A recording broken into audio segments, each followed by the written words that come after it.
Hello and good morning all of you. स्वागत आहे तुमचं मेगाविट एज्युकेशनच्या यूट्यूब चॅनलवर. आज बघूया आपले नवीन वोकॅब्युलरीचे वर्ड्स आहेत, idioms and phrases, misspelled word आणि one word substitutions. So first word आहे आपला आजचा तो आहे ॲडुलेशन, ADULATION. तर ॲडुलेशन म्हणजे काय होते? Excessive admiration or praise. म्हणजे काय करणे? अति प्रशंसा करणे किंवा कौतुक करणे, त्याला म्हटलं जातं ॲडुलेशन. ॲडुलेशन म्हणजे काय होते मग? कौतुक किंवा अतिप्रशंसा किंवा अतिस्तुती. ओके, सो अति कौतुक करणे, अति प्रशंसा करणे किंवा अतिस्तुती करणे, त्याला इंग्लिशमध्ये काय म्हटलं जातं? ॲडुलेशन, ADULATION. सो सिनोनिम काय आहे त्याचे? वर्शिप, फ्लॅटरी आणि ग्लोरिफिकेशन. आणि अँटोनिम्स आहेत क्रिटिसिझम, डिस्डेन आणि स्कॉन. सो आता यूज बघून घेऊया सेंटेन्समध्ये कसा करण्यात आलेला आहे. द सेलिब्रिटी ग्रीव टायर्ड ऑफ कॉन्स्टंट ॲड्युलेशन. म्हणजेच सेलिब्रिटी सततच्या कौतुकाला कंटाळला होता, असे या सेंटेन्सचा अर्थ आहे. आणि त्यामध्ये ॲड्युलेशन असं यूज करण्यात आलेलं आहे. म्हणजे काय? तर सेलिब्रिटी सततच्या कौतुकामुळे काय झाला होता? कंटाळला होता. नेक्स्ट आहे ॲडव्हर्सिटी. ॲडव्हर्सिटीचं काय मिनिंग आहे? तर डिफिकल्टीज ऑर मिसफॉर्च्यून. म्हणजे काय होते? प्रतिकूलता किंवा आपत्ती, अडचण, संकट सुद्धा आपण म्हणू शकतो. संकट किंवा विपत्ती. संकट, विपत्ती, प्रतिकूलता, आपत्ती आणि अडचण याला काय म्हटलं जातं इंग्लिशमध्ये? ॲडव्हर्सिटी. सो ॲडव्हर्सिटीचे सिनोनिम्स बघून घेऊया आपण. ते आहेत हार्डशिप, डिस्ट्रेस आणि सफरिंग. आणि अँटोनिम्स आहेत प्रॉस्पेरिटी, फॉर्च्यून आणि सक्सेस. ओके, सो ॲडव्हर्सिटी म्हणजे होते संकट येणे, विपत्ती येणे, आपत्ती येणे, अडचण असणे किंवा प्रतिकूलता असणे, त्याला म्हटलं जातं ॲडव्हर्सिटी. युजेस बघून घेऊया. शी ओव्हरकेम ग्रेट ॲडव्हर्सिटी टू सक्सीड. तिने मोठ्या संकटावर मात करून यश मिळवले, असं या सेंटेन्सचा अर्थ होतो. आणि असं यामध्ये ॲडव्हर्सिटी यूज करण्यात आलेला आहे की तिने मोठ्या संकटावर मात करून, म्हणजे ॲडव्हर्सिटी म्हणजे संकटावर मात करून तिने यश मिळवले आहे. ओके, नेक्स्ट बघूया वर्ड. नेक्स्ट वर्ड आहे ॲस्थेटिक. ॲस्थेटिकचं काय मिनिंग आहे? तर concern with beauty or the appreciation of beauty. तर ॲस्थेटिक म्हणजे काय होतं? सौंदर्य विषयक किंवा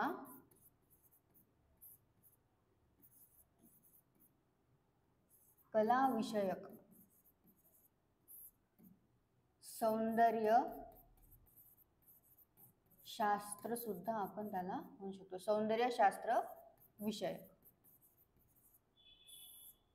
ओके, सो ॲस्थेटिक म्हणजे काय होते? तर सौंदर्य शास्त्र विषयक, सौंदर्य विषयक किंवा कला विषयक. सो सिनोनिम्स काय आहेत ॲस्थेटिकचे? ते आहे आर्टिस्टिक, टेस्टफुल, एलिगंट. आणि अँटोनिम्स आहेत अनअट्रॅक्टिव्ह, अनॲस्थेटिक आणि प्लेन. सो सेंटेन्स बघून घेऊया आपण की ॲस्थेटिकला कसं यूज करण्यात आलेलं आहे सेंटेन्समध्ये. तुम्ही पण दररोज जे वर्ड्स होतात त्याचे आपल्या मनाने स्वतः हे सेंटेन्सेस तयार करत चालत जा. त्यामुळे तुम्हाला आणखी जास्त प्रॅक्टिस होईल की हा जो वर्ड आहे तो कोणत्या सेंटेन्समध्ये फिट होणार म्हणून. सो ॲस्थेटिकचा यूज कसा करण्यात आलेला आहे सेंटेन्समध्ये ते बघूया आपण. सो यूज काय? सेंटेन्स काय आहे? The design was both functional and aesthetic. So design काय आहे? डिझाईन कार्यात्मक आणि सौंदर्यात्मक दोन्ही आहे, दोन्ही होते. ओके, असं यूज करण्यात आलेलं आहे सेंटेन्समध्ये ॲस्थेटिकला. The design was both functional and aesthetic म्हणजे डिझाईन कार्यात्मक आणि सौंदर्यात्मक दोन्ही होते. ओके, या सेंटेन्सचा असा अर्थ होतो. नेक्स्ट बघूया. नेक्स्ट वर्ड आहे अफेबल, AFFABLE. अफेबलचं काय मिनिंग आहे? तर friendly, good natured and easy to talk to. त्याचा काय अर्थ होतो मराठीमध्ये? फ्रेंडली म्हणजे जो की फ्रेंडली आहे, मन मिलनसार आहे, मनमिळाऊ आहे, ज्याचा स्वभाव चांगला आहे, प्रेमळ आहे, त्याला काय म्हटलं जातं? अफेबल असं म्हटलं जातं. सो अफेबल म्हणजे काय होते? प्रेमळ, मनमिळाऊ किंवा सुस्वभावी आणि मिलनसार म्हणजे काय होतं? अफेबल. सिनोनिम्स काय आहेत अफेबलचे? अमिएबल, जेन्युइन आणि कॉर्डियल. आणि अँटोनिम्स आहेत अनफ्रेंडली, हॉस्टाईल आणि अलूफ. सो सेंटेन्स बघून घेऊया आपण याचा अफेबलला कसं यूज करण्यात आलेला आहे सेंटेन्समध्ये. हिज अफेबल मॅनर मेड हिम पॉप्युलर. तर त्याच्या मिलनसार स्वभावामुळे तो लोकप्रिय झाला, असे या सेंटेन्सचा अर्थ आहे. हिज अफेबल मॅनर मेड हिम पॉप्युलर म्हणजे त्याच्या मिलनसार स्वभावामुळे तो लोकप्रिय झाला, असा या सेंटेन्सचा अर्थ आहे. नेक्स्ट बघूया one word substitution. So one word substitution मध्ये फर्स्ट आहे जिओग्राफी. जिओग्राफी म्हणजे सगळ्यांनाच माहिती आहे काय असते? भूगोल. So mapping of earth and it's formation म्हणजे काय होते? जिओग्राफी. जिओग्राफी म्हणजे आहे भूगोल किंवा भूगोल शास्त्र. ओके. नेक्स्ट वर्ड आहे कोरोनेशन. कोरोनेशनचं काय मिनिंग आहे? The ceremony of crowning a sovereign म्हणजे काय होते? कोरोनेशन म्हणजे राज्याभिषेक. तर कोरोनेशनला काय म्हणण्यात येते मराठीमध्ये? राज्याभिषेक असं म्हटलं जातं.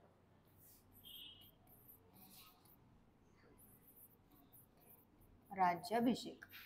ओके. राज्याभिषेक म्हणजे काय होतं? कोरोनेशन. CORONATION. नेक्स्ट बघूया मिसस्पेल्ड वर्ड. मिसस्पेल्ड वर्ड मध्ये फर्स्ट जो आहे तो वर्ड आहे आपला ॲड्युलेशन. आणि ॲड्युलेशन आपण हा फर्स्ट बघितला होता वोकॅब्युलरी मध्ये आजच्याच. तर ॲड्युलेशन म्हणजे काय होते? कौतुक, अतिप्रशंसा करणे किंवा अतिस्तुती करणे, त्याला म्हटलं जातं ॲड्युलेशन. आणि ॲड्युलेशनची स्पेलिंग काय आहे?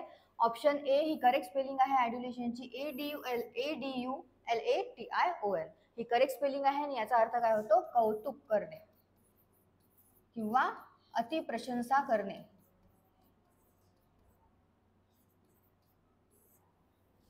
नेक्स्ट वर्ड आहे आपला तो आहे पर्झिवरन्स. पर्झिवरन्स हा शब्द आहे आणि option A he correct spelling आहे पर्झिवरन्सची. PERSEVERANCE पर्झिवरन्स. पर्झिवरन्सचं काय मिनिंग आहे? तर चिकाटी किंवा सोसत राहण्याची कृती किंवा अथक प्रयत्न म्हणजे काय होते? पर्झिवरन्स. आणि पर्झिवरन्सची स्पेलिंग आहे PERSEVERANCE. नेक्स्ट बघूया idioms and phrases. Idioms and phrases मध्ये फर्स्ट आहे miss the boat. Miss the बोटचं मिनिंग आहे to be too late for an opportunity. याचा अर्थ काय होतो मराठीमध्ये? तर कृती करण्यास संथ. कृती करण्यास संथ राहून काहीतरी करण्याची संधी गमावणे म्हणजे काय होते? Miss the boat. सो कृती करण्यास संथ राहून काहीतरी करण्याची जी संधी आहे ती गमावणे, त्याला काय म्हटलं जातं? Miss the boat. एक्झाम्पल बघून घेऊया. एक्झाम्पलमुळे तुम्हाला आणखी लक्षात येईल की त्याचा अर्थ काय होतो. He miss the boat by not investing early. तर लवकर गुंतवणूक न केल्याने त्याने यश गमावले, असं या सेंटेन्सचा अर्थ होतो. काय होतं? लवकर गुंतवणूक न केल्याने त्याने यश गमावले म्हणजेच he miss the boat by not investing early. Next आहे no pain no gain. No pain no gain म्हणजे काय होतं? तर suffering leads to achievement. Suffering leads to achievement म्हणजे काय होते? तर कष्टाशिवाय यश नाही किंवा मेहनत न केल्यास फळ नाही. ओके.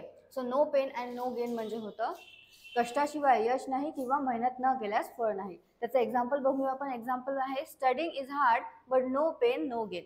तर अभ्यास करणे कठीण आहे पण कष्टाशिवाय फायदा नाही, असं या सेंटेन्सचा अर्थ होतो. सो आपण फर्स्ट वर्ड बघितलेला होता आजच्या व्होकॅब्युलरीमध्ये, तो होता ॲड्युलेशन. ॲड्युलेशन म्हणजे होतं कौतुक करणे, अतिप्रशंसा करणे किंवा अतिस्तुती करणे. नेक्स्ट आहे ॲडव्हर्सिटी. ॲडव्हर्सिटीचा अर्थ आहे संकट, विपत्ती, प्रतिकूलता, आपत्ती किंवा अडचण. ॲस्थेटिक म्हणजे होतं सौंदर्य विषयक किंवा कला विषयक किंवा सौंदर्यशास्त्र विषयक. अफेबल म्हणजे प्रेमळ आहे, जो फ्रेंडली आहे, मनमिळाऊ आहे, मिलनसार आहे, त्याला म्हटलं जातं अफेबल. वन वर्ड सबस्टिट्यूशन मध्ये आहे फर्स्ट जिओग्राफी. जिओग्राफी म्हणजे तुम्हाला माहितीच आहे काय असते. जिओग्राफी म्हणजे असते भूगोल किंवा भूगोलशास्त्र. कोरोनेशन. कोरोनेशन म्हणजे काय होते तर राज्याभिषेक.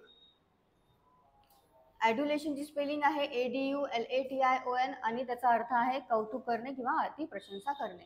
नेक्स्ट वर्ड आपण बघितलेला आहे पर्झिव्हरन्स. PRSEVERANC ही करेक्ट स्पेलिंग आहे पर्झिव्हरन्सची. आणि पर्झिव्हरन्सचं काय मिनिंग होतं चिकाटी, सोसत राहण्याची कृती किंवा अथक प्रयत्न. इडम्स अँड फ्रेजेस मध्ये फर्स्ट आपण बघितलं आहे miss the boat. Miss the बोटचा काय अर्थ आहे तर कृती करण्यास संत राहून काहीतरी करण्याची संधी गमावणे. म्हणजे जेव्हा ते करायचं आपल्याला ते नाही केलेलं आहे, जेव्हा आपल्याकडे अपॉर्च्युनिटी आलेली आहे तर त्याचं आपण साध्य नाही केलेलं आहे, ती अपॉर्च्युनिटी आपण ग्रॅब नाही केलेली आहे, नंतर करू म्हणून ती गमावून टाकलेली आहे, त्याला काय म्हटलं जातं miss the boat. Next no pain no gain म्हणजे काय होतं तर कष्टाशिवाय यश नाही, मेहनत न केल्यास फळ मिळणार नाही, त्याचा अर्थ होतो no pain no gain. So आजचे जे वर्ड्स आहेत त्याचे तुम्ही नोट डाऊन करत चला. सिनोनिम्स आणि अँटोनिम्स परत एकदा वाचून घ्या. मराठीचे मिनिंग सुद्धा नोट डाऊन करा. तुम्हाला सेशन आवडलं असेल सेशनला लाईक करा, चॅनलला सबस्क्राईब करा. All the best all of you and thank you.